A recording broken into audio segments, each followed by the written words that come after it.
एक लड़का और एक लड़की एक नाव के अंदर बैठे होते हैं। लड़की लड़के से कहने लगती है कि आज मेरा आखिरी दिन है और मैं यहाँ से जा रही हूँ। तो दोस्तों लड़का यहाँ पर जवाब देता है कि ये सब मुसाफिर होते हैं और यहाँ जो आता है वो वापस चला जाता है, यहाँ बैठकर कोई भी हमारे साथ नहीं रहता, तो आप भी जा सकती हो। लेकिन यहाँ पर वो लड़की उसकी तरफ प्यार भरी निगाहों से देखने लगती है और उससे कहने लगती है कि क्या आप मुझे रोकना नहीं चाहते।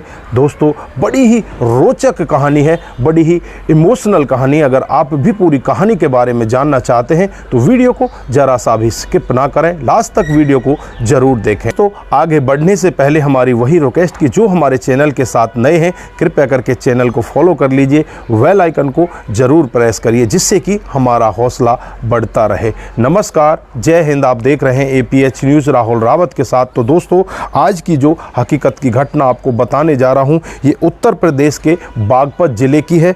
यहां पर संजय नाम का एक लड़का जो यमुना में अपनी नाव चलाया करता है। दोस्तों उसके घर में उसकी एक छोटी बहन जिसका नाम सोनी होता है, उम्र लगभग 14 साल होती है। उसकी माँ बड़े आराम से रहा करते हैं। संजय इसी तरह से अपने परिवार का गुजारा किया करता। जो माँ होती है वो एक चाय की दुकान खोल कर रखती है, वहीं पर वो भी जो वहाँ पर मुसाफिर आ जाते हैं उनको चाय पिला दिया करती। दोस्तों एक दिन का वाक़या होता है जब 100 से 150 लेडीजें यहाँ पर पहुँच जाती हैं और सभी के हाथों में कलश होते हैं। सभी यहाँ पर यमुना से कलश में जल भरने के लिए आती हैं। दोस्तों उनमें से 4 लड़कियां इस नाव पर बैठ जाती हैं और कहने लगती हैं कि हमें आगे की तरफ घुमाओ, हमें यमुना नदी में आगे घूमना है। दोस्तों उसके बाद जो यहाँ पर संजय होता है उन लड़कियों को घुमाने लगता है। वो लड़की यहाँ पर मजाक करने लगती हैं, पानी को इधर उधर फेंकने लगती हैं और कुछ पानी संजय के ऊपर भी डाल देती हैं। तो यहाँ पर संजय कहने लगता है कि मैडम मजाक आपस में कर लो, मुझे क्यों भिगोती हो, मुझे तो पूरे दिन यहाँ पर काम करना है। उसके बाद वो कहती हैं कि ये पानी तो है, इसमें कौन सा जहर लगा हुआ है, क्या बड़ी बात हो गई, आप इतना परेशान क्यों हो रहे हो। दोस्तों उसके बाद ये चारों के चारों लड़की बड़े मज़े से नदी में घूमती हैं और उसके बाद किनारे पर वापस आ जाती हैं। तो संजय कहने लगता है कि पैसे दे दो। यहाँ पर वो लड़कियाँ कहती हैं कि पैसे, हम तो पैसे लेकर नहीं आए, हमारे पास तो पैसे नहीं हैं। इनमें एक लड़की होती है जिसका नाम सगुन होता है, वो कहती है कि हम पैसे नहीं लेकर आए, क्या आपको हम कल पैसे दे सकते हैं। तो यहाँ पर संजय कहता है कि मैडम मेरी बोहनी तक नहीं हुई, अगर आप पैसे नहीं दोगी तो मेरी बोहनी बिगड़ जाएगी, आपको पैसे देने चाहिए। तो यहाँ पर दूसरी लड़कियों से सगुन कहती है कि क्या तुम्हारे पास पैसे हैं। वो भी कहती हैं कि हम भी पैसे लेकर नहीं आए। तो सगुन होती है वो संजय से कहती है कि हम आपको कल ही पैसे दे पाएंगे, आप कैसे भी करके एडजस्ट कर लो। दोस्तों उसके बाद संजय अपने कामकाज में लग जाता है और 4 लड़कियाँ आती हैं, उनको वो उसमें घुमाता है। दोस्तों उसके बाद अगला दिन आ जाता है। अगले दिन 3 लड़कियाँ एक स्कूटी लेकर आती हैं और इसकी नाव में आकर बैठ जाती हैं। बैठने से पहले ही वो एक 500 का नोट देती हैं और कहती हैं कि कल के हमारे जो 80 रुपये हैं वो आप काट लीजिए। यहाँ पर संजय कहता है कि ठीक है, मैं दूसरी पार जाना पड़ेगा, वहाँ पर मेरी माँ है, वहाँ से मैं आपके पैसे काटूंगा। दोस्तों उसके बाद उन सभी को नाव में बिठाता है और दूसरी पार लेकर जाता है जहाँ पर एक चाय की दुकान बनी होती है जो एक झोंपड़ी टाइप होती है। उसमें उसकी माँ और उसकी छोटी बहन सोनी वहाँ पर होती हैं। माँ 3 लड़कियों को देखती है तो बड़ी खुश होती है और माँ अपनी बेटी सोनी से कहती है कि बेटा जल्दी से टेबल साफ करो, हमारे ग्राहक आ चुके हैं। फिर उसके बाद जो शगुन होती है यहाँ पर इस बूढ़ी औरत को देखती है तो देखते ही रह जाती है, क्योंकि वो देखने में बहुत ही अच्छी होती है, उसके हाव भाव बहुत अच्छे होते हैं। वो बड़े प्यार से इन लड़कियों को बिठाती है और बोलती है कि बेटी बताओ तुम्हारी क्या सेवा की जाए। फिर वो कहते हैं कि आप यहाँ पर क्या बनाती हो। तो वो कहती है कि बस हम यहाँ पर चाय बनाती हैं, चाय के साथ कोई समोसा वगैरह आपके पास नहीं है। तो यहाँ पर वो बूढ़ी औरत कहने लगती है कि नहीं नहीं, समोसा तो हमारे पास नहीं है, मगर चिप्स हैं, वो भी हमने अंदर इसलिए रख रखे हैं क्योंकि यहाँ पर बंदरों का बहुत ज़्यादा जोर है, वो यहाँ से इनको छुड़ा कर ले जाते हैं। फिर वो कहने लगती हैं कि आप चिप्स ही दे दीजिए। उसके बाद चाय और चिप्स लेती हैं और चाय और चिप्स लेकर जो पैसे होते हैं उनको देकर वहाँ से वो वापस जाने लगती हैं। ऐसे ही अगला दिन आता है, ये तीनों लड़कियाँ फिर से उसी नदी के किनारे पहुँच जाती हैं। वहाँ पर संजय अपनी नाव को लेकर इंतज़ार कर रहा होता है। वहाँ पर जब ये तीनों लड़की आती हैं तो नाव में बैठ जाती हैं और कहती हैं कि नाव को वहीं पर लेकर चलो जहाँ पर आपकी माँ चाय बनाती है। आपके माँ के हाथ की चाय बहुत अच्छी है। उसके बाद वो माँ के हाथ की चाय पीती हैं और चाय पीने के बाद वो संजय से कहने लगती हैं कि हमें भी तैरना सीखना है। अगर हम यहाँ पर डूबने लगे तो हम अपने आप का बचाव कैसे कर सकते हैं, हमको भी तैरना आना चाहिए, क्या आप हमें तैरना सिखा सकते हो। तो यहाँ पर संजय कहता है कि आप लड़की हो, मैं आपको भला कैसे तैरना सिखा सकता हूँ, लेकिन मेरी बहन है सोनी जिसकी उम्र लगभग 14 साल है, वो आपको तैर कर दिखा देगी, उसके बाद आप भी उसकी तरह सीख जाना। उसके बाद वो सोनी को लेकर नदी के अंदर चली जाती हैं और ऐसी जगह पर जाती है जहाँ पर लोग बागों का आना जाना नहीं होता। दोस्तों वहाँ पर वो तैरने लगती हैं, लेकिन वो तैर नहीं पाती। जो सोनी होती है वो छोटी बच्ची होती है और जो ये लड़कियाँ होती हैं इनकी उम्र लगभग 25 से 27 साल के बीच में होती है। इनमें काफ़ी ज़्यादा वजन होता है और लड़की छोटी इनको नहीं तैरना सिखा सकती। वो कहने लगती है कि मैं तुमको तैरना नहीं सिखा सकती। तो यहाँ पर वो कहती हैं कि अपने भाई को बुलाओ, वो हमें तैरना सिखाएगा। उसके बाद जो सोनी होती है अपने भाई संजय को आवाज़ लगाती है कि भाई आपको ही याद कर रही हैं, आप यहाँ पर आ जाइए।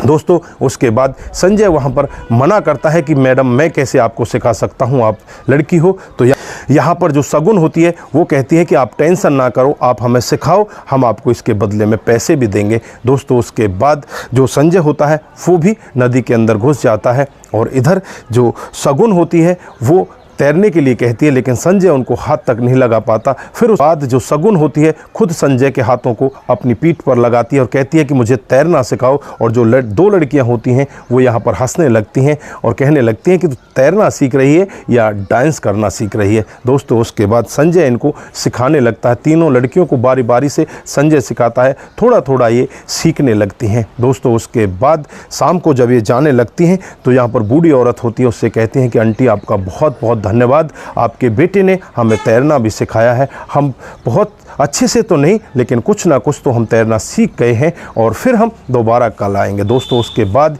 ये लड़कियां अगले दिन फिर आ जाती हैं। अगले दिन जैसे ही यहाँ पर आती हैं दोबारा उसी टपरी पर पहुँच जाती हैं जहाँ पर वो बूढ़ी औरत चाय बना रही थी, वहाँ पर चाय पीते हैं और फिर संजय से कहती हैं कि आप हमें तैरना सिखाइए। दोस्तों फिर संजय उनको तैरना सिखाने के लिए चला जाता है। संजय वहाँ पर जब उनको तैरना सिखा रहा था तो जो यहाँ पर शगुन होती है वो संजय को एक बार गले लगा लेती है और कहती है कि आपका बहुत बहुत धन्यवाद, आपने इतने अच्छे से हमें तैरना सिखा दिया, अब हम तैरना सीख चुके हैं। लेकिन यहाँ पर संजय कहता है कि इतना भी नहीं तुम तैरना सीखी हो कि जो नदी को पार कर सको। लेकिन यहाँ पर शगुन कहती है कि इतना तो सीख चुके हैं कि हम अपने आप का बचाव कर सकें, हम डूबने से बच सकें। दोस्तों जब शगुन संजय को अपने गले लगाती है तो संजय भी उसे अपने हाथों से जकड़ लेता है और अपनी आंखें बंद कर लेता है और जो शगुन होती है उसे अपने आप को दूर हटाने का यत्न करती है, लेकिन संजय उसे बहुत ही कैडी अपनी जकड़ के साथ पकड़ कर रखता है। तो दोस्तों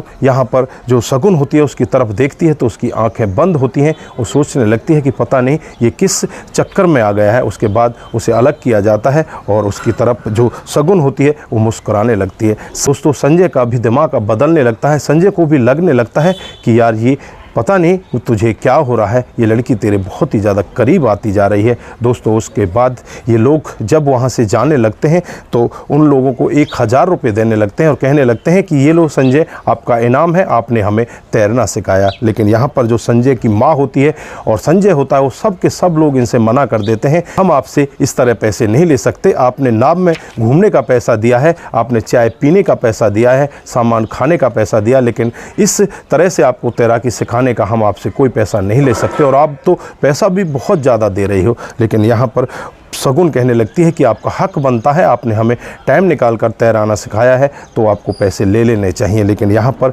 जो बूढ़ी माँ होती है वो भी मना कर देती है और जो संजय होता है वो भी मना कर देता है। दोस्तों बूढ़ी माँ को जब जाते हैं तो जाते जाते ये शगुन उसके गले लिपट जाती है, लिपट कर रोने लगती है कि आंटी आपकी बहुत याद आएगी, 1-2 दिन के बाद हम चले जाएंगे। तो यहाँ पर आंटी भी उनसे पूछने लगती है कि बेटी तुम कहाँ की रहने वाली हो, तुम्हारे पास इतनी फुर्सत कैसे है, तुम तो यहाँ पर एक कथा में आई हो, तुम कथा में क्यों नहीं बैठती? तो वो बताती है कि आपको तो पता होना चाहिए कि मैं कथा में नहीं बैठ सकती, मेरे को कुछ लेडीज़ों वाली प्रॉब्लम है। दोस्तों उसके बाद वो बूढ़ी औरत भी समझ जाती है और उससे कहने लगती है कि तुम बेटा करती क्या हो, क्या पढ़ती हो, क्या करती हो? तो यहाँ पर जो शगुन होती है वो कहने लगती है कि हम 3 सहेली हैं और तीनों की तीनों सहेली ने अपनी जो पढ़ाई है पूरी कर ली है, अब हम पढ़ती नहीं, हम पढ़ाती हैं। मैं गाज़ियाबाद में टीचर हूँ सरकारी, और दूसरी जो मेरी ये सहेली एक बागपत में है और एक तीसरी सहेली है ये भी बागपत के पास ही एक गाँव है उसमें है। तीनों के तीनों हम सरकारी टीचर हैं।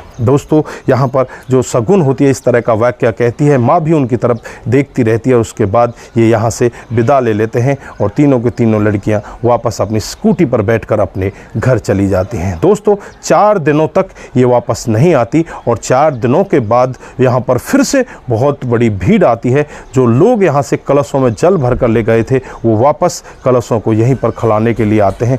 दोस्तों आज यहाँ पर संजय नहीं होता। अब संजय को ना पाकर शगुन यहाँ पर बहुत ज़्यादा दुखी होने लगती है कि पता नहीं संजय गया कहाँ, अब मैं दूसरी पार कैसे जाऊँ। फिर वो वहीं पर सोचने लगती है। दोस्तों उसके बाद वो वापस अपने घर चली जाती है और अगले दिन फिर अकेली ही स्कूटी लेकर आती है।